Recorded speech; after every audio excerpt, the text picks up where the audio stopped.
Amalan yang baik ini bukan saja beri sedekah. Amalan yang baik ini bukan saja memperbanyakkan solat-solat sunat. Amalan yang terbaik ini bukan saja hanya duduk mendengar ceramah-ceramah daripada lebay-lebay dan bertakbir. Ya. Amalan yang baik ini bukan saja memberi sedekah kepada unit amal atau pelantin Milo. Amalan yang baik ini juga adalah amalan memberi penerangan kepada mereka-mereka yang jahil, para juhala. Ya. Amalan yang baik ini adalah satu amalan untuk kita memberikan penerangan, memperbetulkan dakwah atau fitnah yang sedang berlega. Itu amalan yang baik. Apatah lagi fitnah itu ditujukan kepada ulil amri kita, ditujukan kepada pemimpin negara kita, sama ada agung atau Perdana Menteri. Tuduhan panah fitnah itu ditujukan kepada pemimpin kita. Menjadi kewajipan kita, kalau kita tahu itu fitnah, kita hendaklah menjawabnya dengan baik. Dan itu amalan yang baik. InsyaAllah Allah akan gandakan pahala kepada kita bila kita lakukan pada bulan Ramadan ini. Jadi janganlah one-on kata ya, bercakap politik dalam bulan Ramadan ini satu perkara yang tak baik. Kenapa pula tak baik? Kenapa pula tak baik? Bukankah wala-on selama ini disebut politik itu ada kaitan dengan agama? Apakah kerana saya tidak menyebut politik sebagai siasah, maka politik itu dilihat kotor? Okeylah, saya nak tukar. Hari ini saya memberi tazkirah berkaitan dengan siasah. Barulah dia kata tak pahala sebab saya tukar bahasa Arab. Dia wala-on ni saudara tukar bahasa Arab je. Tukar bahasa Arab lagi. Tukar bahasa Arab baru nampak syar'i. Jadi saya tak sebut politik, saya sebut siasah. Jadi petang ini saya memberi tazkirah berkaitan perkara-perkara siasah. Tentang apa? Tentang Islam Madani. Islam Madani. Dia kena sebut betul. Wala-on ni kalau dia dengar cara slang Arab je, baru betul dia kata. Kan? Dia nak sedang, dia nak pedaya wala-on ni saudara. Letak jambang misai sikit kan. Lepas tu saya pakai kepiah ni sikit lagi. Saya jadi Mursyidul Am lah. Saya pakai macam ni. Masa ni saya bercakap aja, dia confirm dia akan takbir. Senang aja wala-on. Dia punya nilai dah cukup murah saudara. Sebab itu Muhyiddin dia boleh berlakon. Haji Hadi pun boleh berlakon. Ramai pemimpin mereka, Sanusi, boleh berlakon. Sebab dia tahu nilai wala-on itu cukup murah. Sebab dia datang mendengar, kadang-kadang otak dia tak bawa. Otak dia tinggal ke rumah. Dia tak boleh berfikir. Sebab itu bila Sanusi bercakap, mukadimah Sanusi itu bahasa Arab. Dia akan mulakan dengan bahasa Arab. Assalamualaikum warahmatullahi wabarakatuh. Dia kata Alhamdulillahirrahmanirrahim. Wassalatu wassalam. Pam-pam-pam. Lepas sekali lanco, kotel, lanco. Kelebapak hang. Lepas tu takbir, takbir, takbir, kata wala-on. Sebab apa? Sebab mukadimah tu dah bahasa Arab. Tak apalah lepas tu nak mencarul ke, nak fitnah ke, main body shaming orang ke, Rafizi gigi sengit, ya, MP Selangor tak cukup inci, macam-macam mulut Sanusi keluar terus. Tak cukup dengan itu, hina pula adik dia. Adik sedaging dia pun dia hina saudara. Nak hina orang lain nak habis lah. PMX dia hina macam-macam. PMX ni macam-macam. Alo bertemu alo. Betul-betul Selangor pula tak cukup inci. Rafizi gigi sengit. Apa-apa macam-macam. Dan sekali apa lagi aku nak kutuk ni? Oh, adik aku. Adik aku ni penyokong Anwar ni. Dia Habib ni penyokong Anwar. Adik saya itu dia lahir macam mana? Dia pula lahir. Tak tahulah keluar daripada mana. Tak tahu. Warnanya macam. Adik dia boleh kutuk. Itu level Sanusi. Akhirnya apa Tuhan balas? Baku hari ni ya. Kan? Tengok orang Kedah. Selesai masalah air. Dah masuk berkali dia dah bawa penggalan dia menteri besar. Lepas tu dia bagi alasan tak cukup duit, harga barang mahal. Tori Covid, tak dapat buat projek air ni. Kemudian barang dah mahal tak dapat buat. Johor sama macam kamu kalau dapat peruntukan. Sama tak tempoh dibagi, kenapa Johor boleh buat? Apakah Johor tidak ada Covid? Kenapa Johor selesai masalah? Kenapa Kedah tak selesai? Ada orang Kedah tanya dia macam tu? Tak ada. Tak ada orang Kedah tanya dia macam tu. Tak berani orang Kedah tanya dia macam tu. Mana berani? Takut berdosa. Tanya Sanusi macam tu. Sebab Sanusi itu ulama. Dia buat apa pun tidak ada masalah Sanusi. Dia berkaraoke 2-3 pagi sama betina, dengan bini orang ke, dengan janda ke, dengan dara ke, tidak ada masalah. Sebab dia ulama. Dia dakwah 2-3 pagi tu dia qiyamul lail, bangun malam berdakwah dengan menyanyikan beberapa lagu-lagu yang romantis dengan perempuan-perempuan wadah untit dia. Tidak ada masalah. Ada orang tegur? Tak ada. Usahakan nak tegur, puji lagi. Ketua Dewan Ulama puji. Dia kata itu pendekatan dakwah Sanusi. Kita kena ada pendekatan terbaru. Sekarang ni zaman TikTok. Jadi kita kena perlu berdakwah melalui TikTok. Sebab itulah Sanusi berkaraoke dengan lagu-lagu dakwahnya. Allah senangnya dalam hati dapat bersama wala untit. Dah pukul 3 pagi, rasa dah geli. Pukul 3 pagi dia menasyid dengan wala untit. Itulah dakwah, pendekatan. Saudara. Apakah saya sebut ini berdosa? Fitnah? Bukan fitnah. Diakui sendiri oleh Dewan Pemuda PAS, Dewan Ulama PAS, yang menyatakan memang kejadian Sanusi karaoke itu benar. Memang benar. Kejadian Sanusi berkaraoke dengan betina itu benar. Memang benar, bukan fitnah. Cuma itu adalah dakwah. Sebab apa dia berkaraoke itu di mana? Bukan di kelab-kelab malam. Tapi dia berkaraoke, tukar sikit nama dia, di Kalabul Malami. Bila tukar ni kelab malam pada Kalabul Malami, maka dia jadi syar'i, saudara. Dia mudah je dengan walawan ini. Kita balik kepada mauduk kita yang asal. Kena sebut mauduk, saudara. Kaya mengucapkan tahniah kepada PAS, akhirnya membayar hutang kepada pencetak Harakah lebih RM500,000 ringgit. Walaupun saya diberitakan bahawa duit itu cuba nak dapat kembali dengan cara mengutip daripada sumbangan Wan On dan Wala Untit.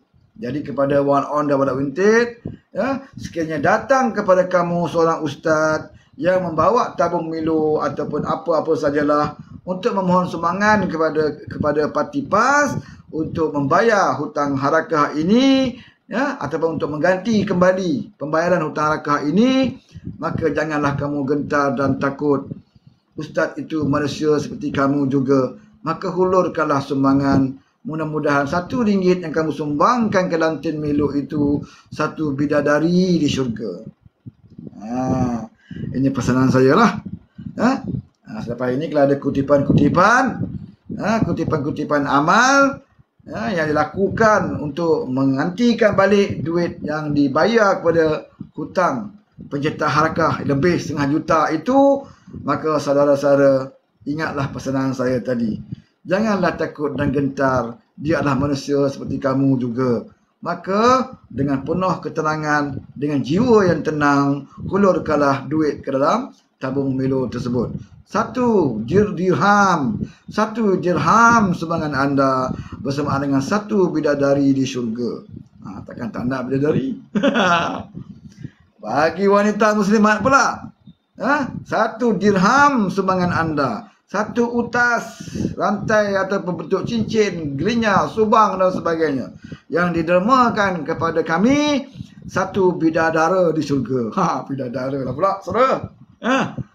Kalau yang pakcik-pakcik tadi dapat bidadari, kan? Macam mana rupa lawa cantik bidadari, wallahualam lah di syurga. Bagi makcik-makcik pula macam mana? Takkan nak biar pakcik je dapat bidadari. Dia dapat apa? Dia pun dapat. Kalau dia beri sumbangan, iaitu dia akan dapat bidadara pula di syurga. Mungkin tampannya lebih tampan daripada saya lah. Lebih tampan daripada Maula. Lebih tampan juga daripada Alif Syukri, Alif Aziz dan sebagainya lah. Lebih tampan daripada Syaruhan. Jadi makcik-makcik jangan lepaskan peluang itu. Berilah sumbangan kepada Parti Islam se-Malaysia. InsyaAllah kami akan tentukan ianya berjalan dengan baik. Inilah saudara. Dengan walaon ini. Ya. Dia senang aja. Okey. Jadi ceritanya memang PAS dah bayar. Kabarnya lah. Dah dibayar pada pencetak Harakah melalui cek, ya, yang diserahkan kepada peguam mewakili pencetakan tersebut. Berjumlah 600,000 lebih lah, lebih kurang. Saya tak ada bukti tepat sini, tapi 600,000 lebih pada setengah juta dibayar. Yang kali itu di fight, di fight mahkamah, bawa mahkamah fight rayuan dan sebagainya, sampai mahkamah memutuskan bahawa PAS kena bayar, kerana PAS memang berhutang pun. Dan dia tak merayu lah kes ni. Dia tak nak merayu dah kes ni. Sebab kalau dia rayu kes ini, pihak pencetak akan mengatakan dinaikkan kepada bunga pula. Kalau kamu merayu sesilap, bayar jumlah 600,000, sesilap jadi 1 juta. Kalau kamu kalah rayuan, kamu kena pula 1 juta. Jadi lebih baik dia mengaku salah saja. Kali ini dia bayar saudara, tapi dia tak wawarkan lah. Takkan dia nak bagi tahu walaupun dia dalam harakah tentang kekalahan dia dalam kes ini.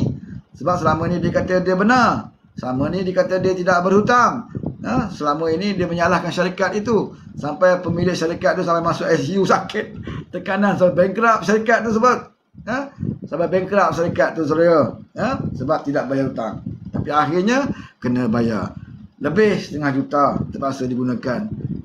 Tapi apakah ini mendatangkan masalah kepada PAS? Tak mungkin. Kerana dia tahu, kita hilang 1/2 juta, kita boleh dapat 1 juta. Sebab kita ada wala onda, wala untit, yang bengap-bengap, yang boleh kita perdagangkan, yang boleh kita tunggang, supaya mereka memberikan jiwa dan raga mereka kepada parti. Itu untung dah.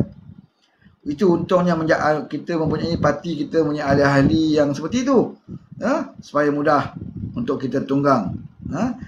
Tunggang kutipan duit RU355 pun kita tunggang.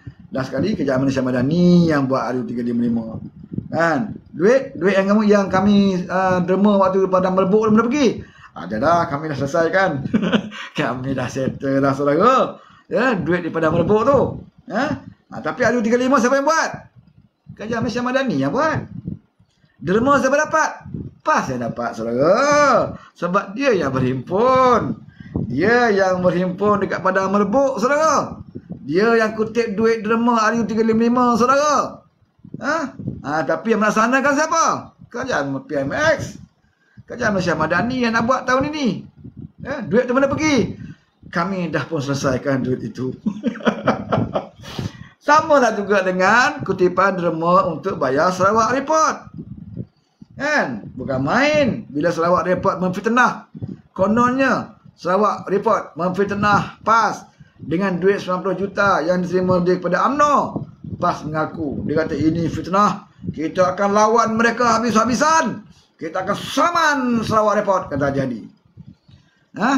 Sebab dia fitnah kita. Mana boleh akhbar kafe Al-Kafirun, akhbar kafe ini fitnah Parti Islam se-Malaysia di bawah kepimpinan Ayatullah Ruhullah Al-Hadi Al-Marangi. Mana mungkin orang kafir boleh saman kita? Kita mesti lawan habis-habisan sampai ke titisan darah yang terakhir. Nak lawan. Tapi dia kata nak lawan ini, nak bawa ke peringkat mahkamah antarabangsa. Bukan boleh dengan air liur sahaja, kata pimpin PAS. Kita perlukan dana yang cukup. Kerana nak membuat perbicaraan di mahkamah dunia itu tinggi kosnya. Kita nak bayar peguam dan sebagainya, macam-macam. Kos yang lebih tinggi berbanding berbicara di mahkamah di Kuala Terengganu.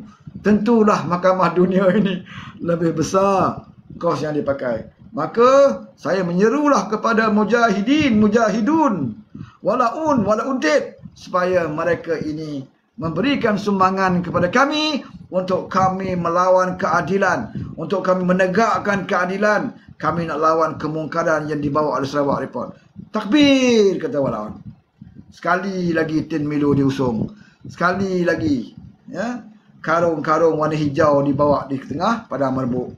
Berkumpullah ramai-ramai memberikan derma.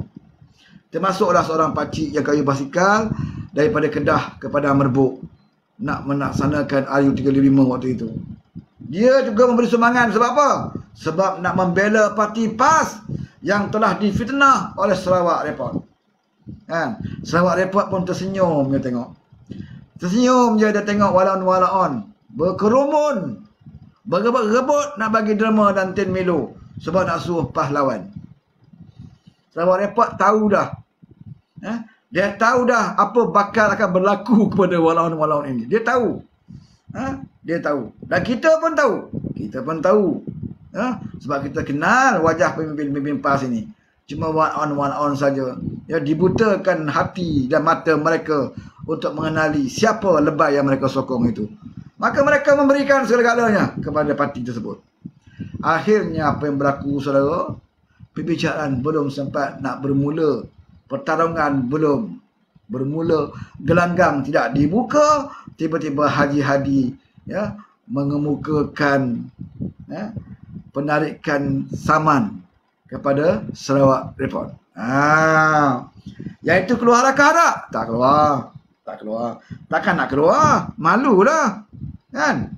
Duit dah bagi ni. Derma dah berjuta kumpul dah ni. Walaun dah siap solat hajat setiap malam ni nak bagi menang mahkamah. Sampai lebam dai sujud. Minta Allah beri kemenangan kepada Haji Hadi di mahkamah. Nak lawan Sarawak Report. Berapa ramai saudara yang sujud di padang merbuk. Yang mereka sujud di padang merbuk berdoa kepada Tuhan supaya kes ini diberi kemenangan kepada PAS.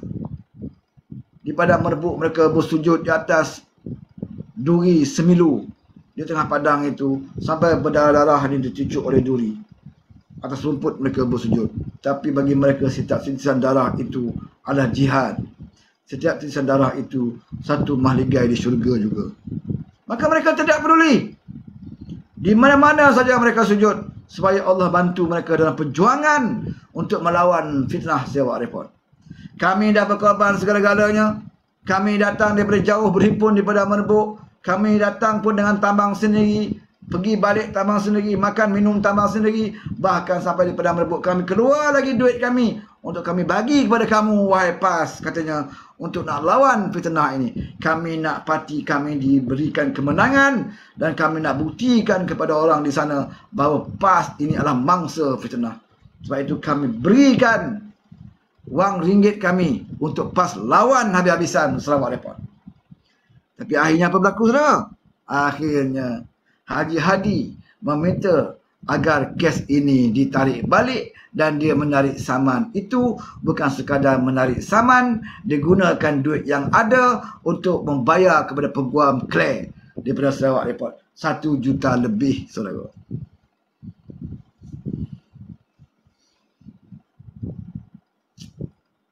Saya tak pasti 1 juta lebih itu daripada mana. Apakah duit itu datang daripada duit-duit saudara derma untuk lawan, tetapi dia gunakan duit itu untuk tarik saman? Persoalannya ada walau pernah tanya, sama ada di luar atau dalam muktamar PAS, ada walau berani tanya, kenapa PAS tarik balik saman? Kenapa? Kenapa dan mengapa? Apakah kerana kos selalu tinggi? Bukankah kamu punya ahli dah 1 juta, 2 juta, tak boleh nak bagi sumbangan, dan sumbangan telah pun diambil, dah pun dikutip pun. Apa isunya? Kenapa kamu tak teruskan kes? Kenapa tarik balik saman? Ada orang berani tanya PAS dalam muktamar macam tu? Tak ada siapa berani tanya, saudara. Semuanya meredakan, merelakan apa pun yang pemimpin mereka nak buat. Mereka tak pernah tanya. Mereka tidak pernah persoalkan. Sepatutnya benda ini menjadi persoalan di dalam muktamar. Sebab perkara ini bukan perkara kecil. Perkara ini melibatkan maruah parti PAS. Apabila dia tuduh menerima duit UMNO 90 juta. Kenapa pihak Sarawak Report melalui peguam mereka, Claire ini, mereka dah bersedia. Mereka kata mereka akan lawan. Tak apalah, samanlah, dia kata, kami dah bersedia. Kami ada bukti, kami ada saksi, kami ada fakta-fakta yang kami akan bentangkan di dalam mahkamah, menunjukkan bahawa PAS memang menerima duit UMNO. Kami akan bentangkan satu-satu pemimpin PAS yang menerima duit UMNO, yang kaya raya dengan hasil duit UMNO. Sarawak Report dah bersedia untuk nak tunjuk di mahkamah. Kerana mereka dengar itulah, maka Haji Hadi menarik balik samannya. Sebab dia tak mahu one on tanya tahu siapa pemimpin PAS yang dapat duit tersebut. Dia tak mahu walaupun tahu siapa pemimpin PAS yang beli kereta mewah, yang beli flat mewah, Mercedes mewah, yang beli motor BMW, anak presiden mana yang beli motor besar. Ramai lagi saudara. Dia tak mahu walaupun tahu. Kalau walaupun tahu masalah, sebab kita kutip daripada poket mereka. Kita kutip duit daripada poket mereka. Daripada pakcik-pakcik yang ada Felda, pakai motor kap, lampu pun tak boleh tukar mentol. Daripada pakcik-pakcik ini kita kutip, kita perah duit dia. Tiba-tiba kita boleh batalkan. Kita boleh batalkan saman kita. Tapi apa perlu? Apa perlu walaupun buat? Sebab mereka tak tahu. Percayalah saudara, mereka tak tahu. Ramai walaupun yang tak tahu. Bahkan dalam room ini pun ramai yang tak tahu. Sebab mereka tak tahu dan tak pernah diberitahu. Dalam usrah mereka, tamrin mereka ke, tarbiyah mereka pun, tak ada ustaz-ustaz mereka cerita. Ada tak ustaz mereka cerita, kita tarik balik kes saman ini kerana ini, kerana ini. Tak ada saudara, mereka tak cerita. Sebab benda yang memalukan mereka, mereka takkan cerita. Yang mereka cerita apa? Yang membesar, yang mengangkat di pemimpin mereka. Waktu mereka nak saman Sarawak Report, harakah keluar. Dalam harakah, siap, PAS akan saman Sarawak Report. Dalam ceramah, itulah cerita dia. Kita akan lawan habis-habisan. Kita berani berjihad. Kita akan minta sumbangan daripada tuan-tuan. Kita akan lawan mereka habisan.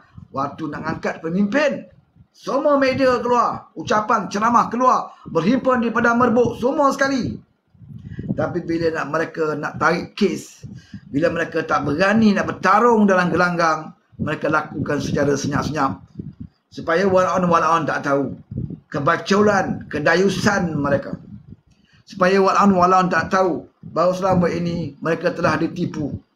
Mereka telah ditipu semau-maunya oleh pemimpin mereka. Saudara, ini yang wajib kita bagi tahu kepada walaupun. Cukup-cukuplah sebenarnya bulan Ramadan kita bersihkan, sucikan diri kita, sucikan pemikiran dan otak kita. Ini maksudnya puasa. Menyucikan otak dan minda kita. Jadilah kerana jadi walaupun, jadilah walaupun yang bertertib dan juga berakhlak, bijaksana. Nak datang ceramah PAS boleh, bukan tak boleh. Datanglah ceramah PAS, tapi tolong bawa otak sekali. Jangan tinggalkan di rumah otak, datang ke ceramah dengan otak yang kosong. Sebab itu kamu kena tipu. Sebab itu kena tipu, saudara. Jangan salahkan ibu mengandung. Ibu mengandung, dilahirkan kamu siap dengan otak sekali. Tetapi bila kamu dah jadi walaupun, kamu tak mahu pakai otak. Kamu lebih rela melihat zahir kepada pemimpin kamu. Macam mana kamu hari ini melihat saya? Ya, saya ada janggut dan ada jambang dan berkepiah. Maka saya dipanggil ustaz. Saya dipanggil Al-Hafiz pada petang ini, saudara. Saya cabut kepiah macam ni. Kan? Tapi masih lagi ada janggut. Saya masih lagi dipanggil Al-Hafiz. Saya masih lagi dipanggil ustaz. Kalau saya cerita apa-apa pun hari ini, walaupun pasti akan percaya, saudara. Kalau saya minta gift hari ini pun, kalau saya jual agama petang ini, saya tunggang agama petang ini kepada walaupun. Wahai walaupun, satu gift yang kamu berikan kepada anak, satu bidadari di syurga, percayalah saudara, berdesuk-desak gift akan sampai.